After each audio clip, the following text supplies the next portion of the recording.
오늘 사도신경으로 시작하겠습니다. 나는 전능하신 아버지 하나님 천지의 창조주를 믿습니다. 나는 그의 유일하신 아들 우리 주 예수 그리스도를 믿습니다. 그는 성령으로 잉태되어 동정녀 마리아에게서 나시고 본디오 빌라도에게 고난을 받아 십자가에 못 박혀 죽으시고 장사된 지 사흘 만에 죽은 자 가운데서 다시 살아나셨으며 하늘에 오르시어 전능하신 아버지 하나님 우편에 앉아 계시다가 거기로부터 살아있는 자와 죽은 자를 심판하러 오십니다. 나는 성령을 믿으며 거룩한 공교회와 성도의 교제와 죄를 용서받는 것과 몸의 부활과 영생을 믿습니다. 아멘. 찬송가 308장을 함께 찬양하겠습니다.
신명기 17장 14절의 말씀을 우리 함께 읽겠습니다.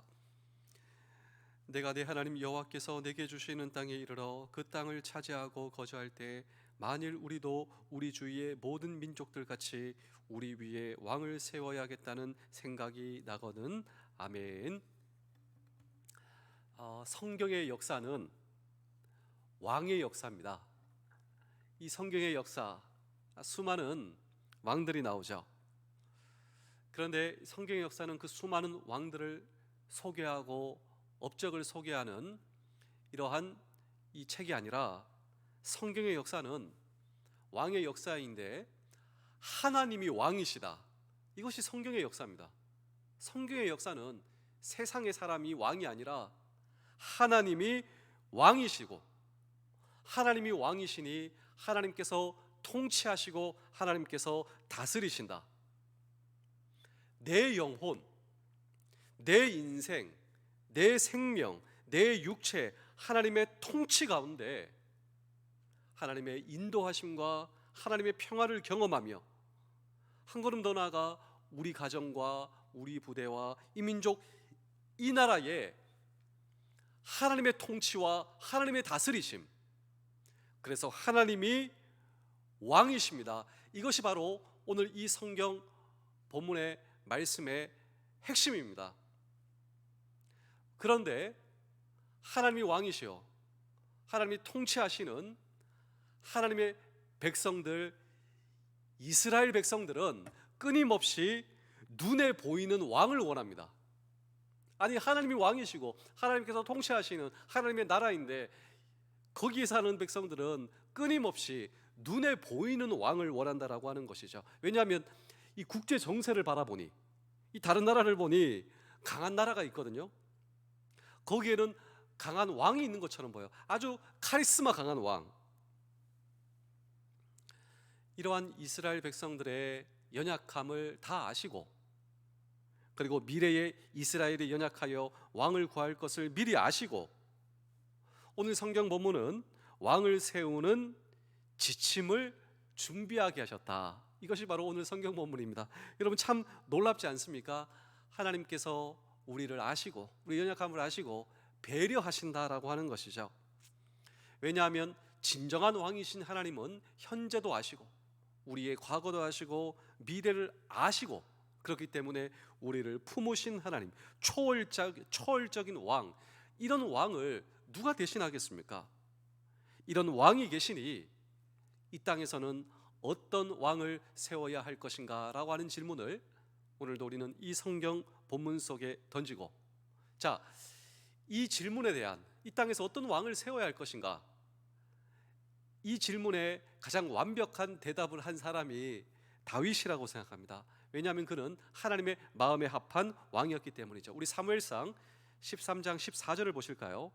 지금은 왕의 나라가 길지 못할 것이라 여호와께서 왕에게 명령하신 바를 왕이 지키지 아니하였으므로 여호와께서 그의 마음에 맞는 사람을 구하여 여호와께서 그를 그의 백성의 지도자로 삼으셨느니라. 자, 하나님께서 이제 이스라엘의 왕 사울 왕을 패하시고 다윗을 왕으로 세워야겠다라고 하는 것이죠. 우리 사도행전 13장 22절도 보실까요? 패하시고 다윗을 왕으로 세우시고 증언하여 이르시되 내가 이새 아들 다윗을 만나니 내 마음에 맞는 사람이라 내 뜻을 다 이루리라 하시더니, 자, 다윗이 왕이 되었습니다. 근데 다윗은 내가 왕이 되었지만 다윗의 진짜 고백은 나 왕 아닙니다. 나는 진정한 왕이신 하나님의 대리자입니다. 이것이 바로 하나님의 마음에 합한 지도자 다윗이었습니다. 우리의 인생도 마찬가지죠. 내 몸이 있어요. 내 인생과 내 돈도 있고 내 직위도 있습니다. 그런데 이것은 내 것이 아니라 하나님이 내 왕입니다. 내 육체를 가지고 있는 내가 내 인생의 왕이 아니라 하나님이 내 인생의 왕입니다. 이것이 바로 우리의 신앙생활, 믿음 생활이 되어야 합니다. 어려운 게 아니죠. 우리가 내 육체, 이게 내 마음, 내 영혼 다 내 것이에요. 내 인생대로 내 마음대로 살기 위해 몸부림치다가 안 되거든요. 고통과 장애와 어려움 가운데 내 육체도 내 것이라고 생각했는데요, 내 육체가 병이 들어요. 내 마음대로 안 돼요. 내 인생도 내가 개척해 나가기 위해서 계획도 해보고 내 마음대로 되는 것처럼 되다가 안 돼요. 그때 절망이죠. 모든 것이 끝났죠. 아닙니다. 이때 우리에게 들려오는 복음의 소식이 무엇이냐? 내 인생이 내 것이 아니라 하나님의 것입니다. 내 육체도 하나님의 것입니다.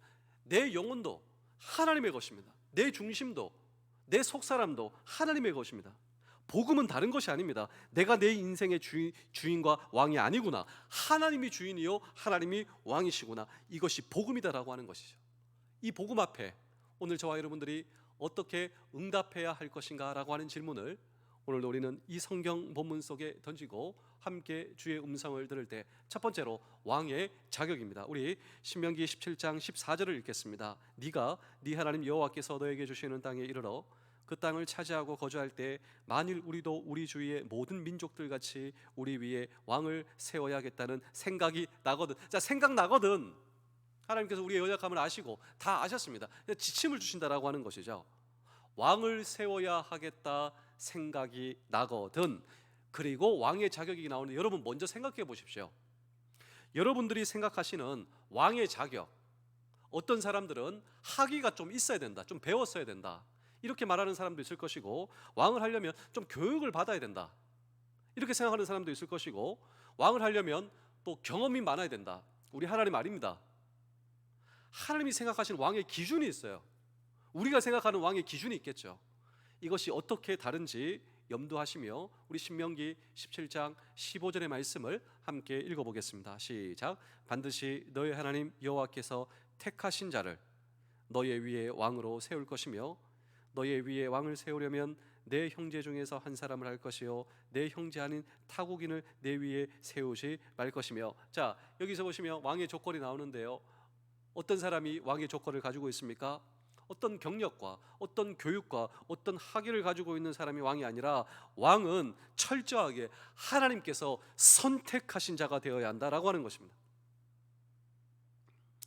이것이 주는 아주 이 성경에 중요한 사상이 있는데, 하나님은 우리를 외모로 보시지 않고 우리의 중심을 보시죠. 마찬가지로 하나님처럼 외모로 사람을 따지지 말아야 한다라고 하는 것입니다. 신실하신 언약의 역사를 아는 자가 되어야 한다라고 하는 것이죠. 그래야만 하나님을 참 왕으로 의지할 수 있고, 왕으로 세우지만 이 왕은 내가 왕이 아니라 하나님이 진정한 왕이십니다. 백성들은 하나님의 은혜의 시선으로 볼 수 있기 때문입니다. 그런데 이것은 비단 다윗 왕만이 아니라 오늘 저와 여러분들을 하나님께서 선택하셨다라고 하는 사실을 믿으십니까? 하나님께서 나를 하나님의 선택으로 하나님의 자녀 삼아 주셨다. 우리 에베소서 1장 4절의 말씀입니다. 곧 창세전에 그리스도 안에서 우리를 택하사 우리로 사랑 안에서 그 앞에 거룩하고 흠이 없게 하시려고. 그렇습니다. 우리가 예수 그리스도를 영접한 후 내 인생의 구주와 주님, 영접이 무엇인가? 영접이 이겁니다. 내가 내 인생의 왕으로 그게 아니구나. 내 인생의 진정한 주인과 왕은 그리스도이십니다. 이렇게 영접한 후 깨닫게 되는 가장 놀라운 일, 그것은 바로 하나님께서 창세전에 나를 선택하셨다. 그 하나님의 선택의 결과로 나는 하나님의 자녀가 되었다. 우리 고린도전서 12장 3절입니다. 그러므로 내가 너희에게 알리노니 하나님의 영으로 말하는 자는 누구든지 예수를 저주할 자라 하지 아니하고 또 성령으로 아니하고는 누구든지 예수를 주시라 할 수 없느니라. 자, 예수를 주, 이 예수님이 주인, 예수님이 내 인생의 왕이십니다. 이것은 내 힘으로 할 수 없습니다.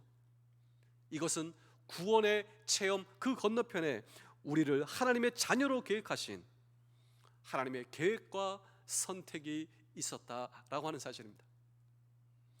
제가 종종 말씀드리는데요, 아주 핍박당하는 이 가정에 아내가 있었습니다. 교회를 못 나게, 신앙생활을 못하게 합니다. 교회 못 가요. 그러니까 남편이 잘 때 새벽에 교회에 나오죠. 새벽기도 잠깐 왔다 가는 거예요, 남편 잘 때. 근데 그냥 오는 것이 아니라 남편 구두를 가지고 왔어요. 구두. 그래서 하나님 앞에 눈물로 기도합니다. 하나님, 오늘은 구두만 왔습니다. 이 구두의 주인 누군지 아시죠? 이 사람 기억해 주시고, 하나님 이 사람도 저처럼 구원받게 해주세요. 구원받게 해주세요. 몰래. 참 기가 막히죠.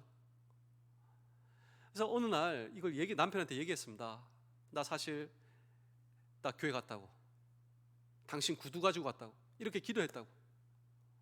남편이 어떻게 반응했을까요? 너 미쳤구나, 너 미쳤네.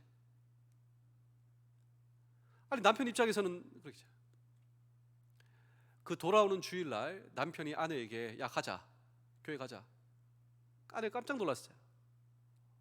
남편이 얘기합니다. 네가 그렇게까지 하는데 내가 나가줘야지. 남편이 교회 가서 하나님의 말씀을 듣는 가운데 남편도 모르게 자기의 뺨을 타고 뜨거운 눈물이 흘러내기 시작합니다. 복음의 말씀을 들어요. 복음이란 무엇인가? 내가 내 인생의 주인이 되어 내 마음대로 살기 위해서, 아니 행복하게 살기 위해서. 근데 내 마음대로 행복하지도 않은 거예요.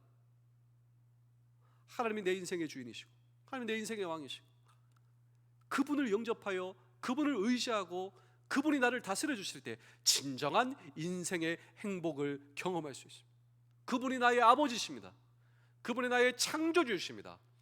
이 복음의 말씀이 이 남편의 가슴에 꽂히는 거예요. 나도 모르는 사이에 뺨을 타고 뜨거운 눈물이 흘러내립니다. 이 남편이 자기 발로 갔지만 마찬가지입니다. 하나님께서 창세전부터 이 아내의 남편을 선택하시고 하나님의 자녀 삼아 주셨다. 그렇다면 질문이 있습니다. 왜 선택해 주신 거? 왜 하나님의 선택? 무엇 때문에 하나님께서 선택하시는가? 예, 우리 에베소서 1장 6절을 보실까요? 이는 그가 사랑하시는 자 안에서 우리에게 거저 주시는 바 그의 은혜의 영광을 찬송하게 하라는 것이라. 왜 선택하시는가? 거저 주시는 은혜라고 나옵니다. 이것은 내가 무엇을 했다 이게 아니에요. 이게 상관없습니다.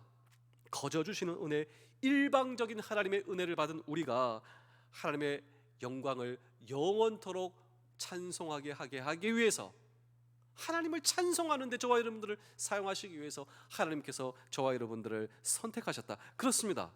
하나님께서 나를 선택하셨다. 하나님께서 나를 향한 놀랍고 위대한 계획을 가지고 계시다.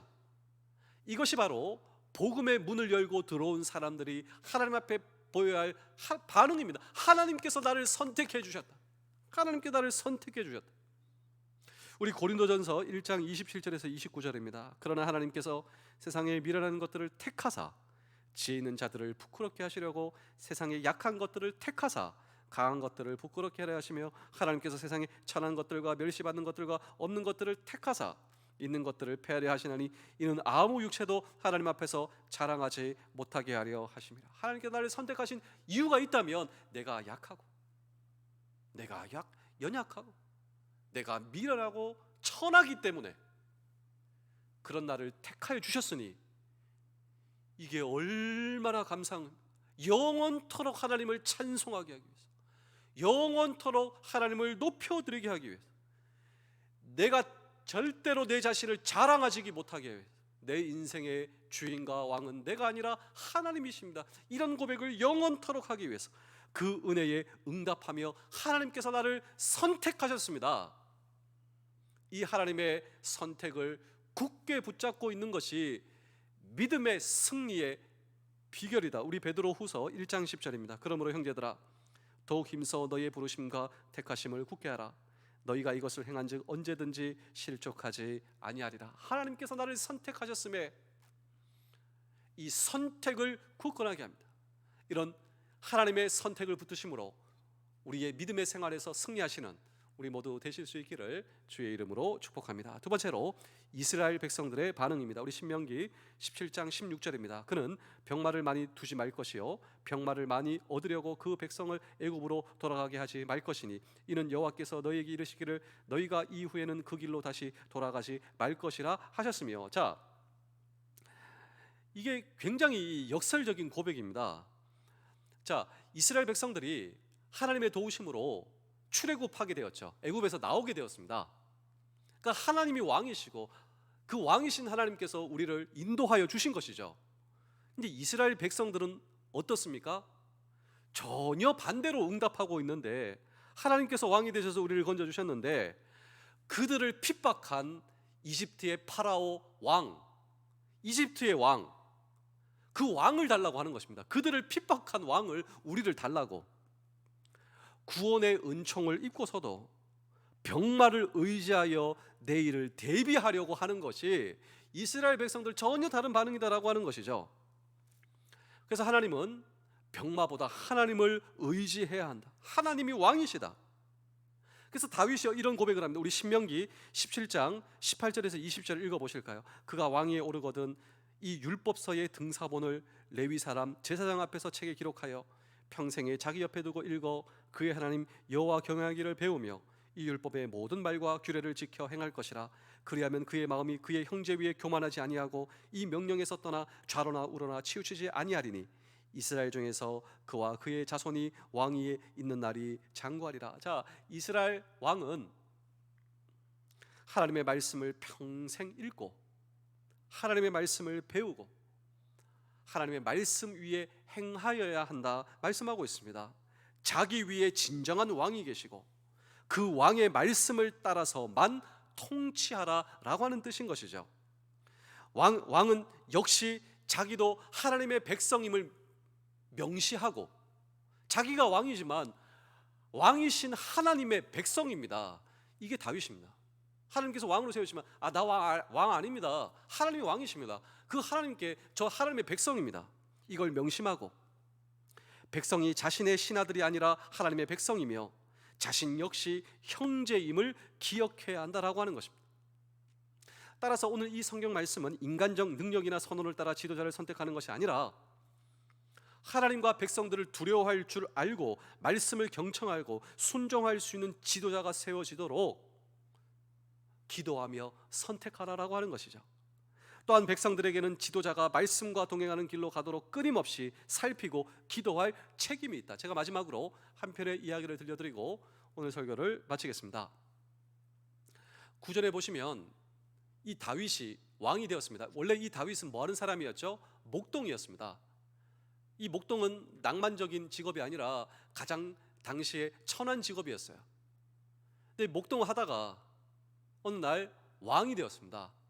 왕이 되면 자기의 집무실이 있지 않겠습니까? 구절에 의하자면 이 다윗이 자기의 왕의 집무실에 이걸 딱 걸어놓고 매일 이것을 바라보며 이 자기의 인생의 방향을, 나침판을 잡았다고 해요. 그게 뭔지 아십니까? 한번 맞춰보십시오. 여러분 집무실에는 뭐가 있습니까? 제가 우리 집사님들 집무실에 가보면 하여간 의미 있는 것들, 가장 중요하고 가치 있는 것들을 제일 잘 보이는 곳에 놓아둬요. 제 집무실에도 제 눈앞에 우리 교회 표어가 있습니다. 한 번 해병은 천국까지 해병, 천국까지 성숙한 해병. 이게 있는 거예요. 다윗은 자기 집무실에 목동 시절 자기가 입던 유니폼을 걸어놨습니다. 가장 천한 직업, 그냥 낡아서 구멍이 뚫리고 정말 낡고 낡은 그 유니폼을 딱 걸어놨어요. 그리고 매일 바라보는 것이죠. 하나님, 저 왕 아닙니다.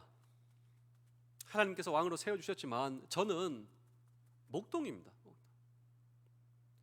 여호와는 나의 목자시고 하나님께서 나의 왕이시고 저 사실 아무것도 아닙니다. 저 하나님의 왕, 저 하나님의 백성, 하나님이 왕이십니다.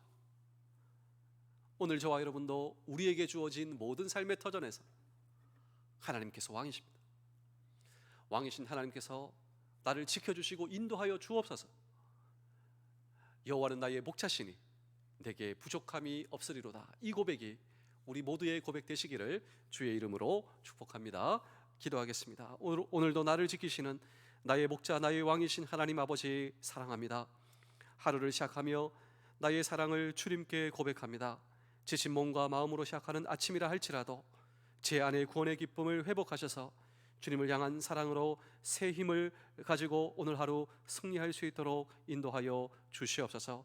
오늘 하루 만나는 사람들의 이야기에 귀 기울일 수 있는 여유를 주시며 사람마다 저마다의 사정과 상황이 있을 터인데 제 생각만 하며 상대방을 배려하지 못하는 경직된 마음을 부드럽게 하여 주시옵소서. 급한 일, 중요한 일을 우선하느라 함께하는 사람을 보지 못하고 그들에게 상처 주는 일이 없기를 구합니다. 할 수 있는 대로 모든 사람과 화목하기를 원합니다. 오늘 제가 싸울 영적 전쟁은 크고 심각한 일들 가운데만이 아니라 사소하고 스쳐 지나가는 모든 상황 속에서도 일어남을 기억하게 하여 주시옵소서. 나의 마음을 힘들게 하는 모든 작은 일 앞에 승리하기를 원합니다. 크고 작은 일에 승리하지 못한다면 큰 싸움도 이길 수 없음을 믿습니다. 나의 뜻대로 일이 되지 않아도 감사하게 하시며 사람 앞에서나 주님 앞에서 부끄러움 없는 하루 되게 하여 주시옵소서. 주님을 사랑하고 주님을 의지함으로 기쁨이 넘쳐나게 하시는 나의 마음을 지키시는 예수 그리스도의 이름으로 기도하옵나이다. 아멘. 오늘도 주님 앞에 우리의 모든 기도를 가지고 나아가며 기도하시겠습니다.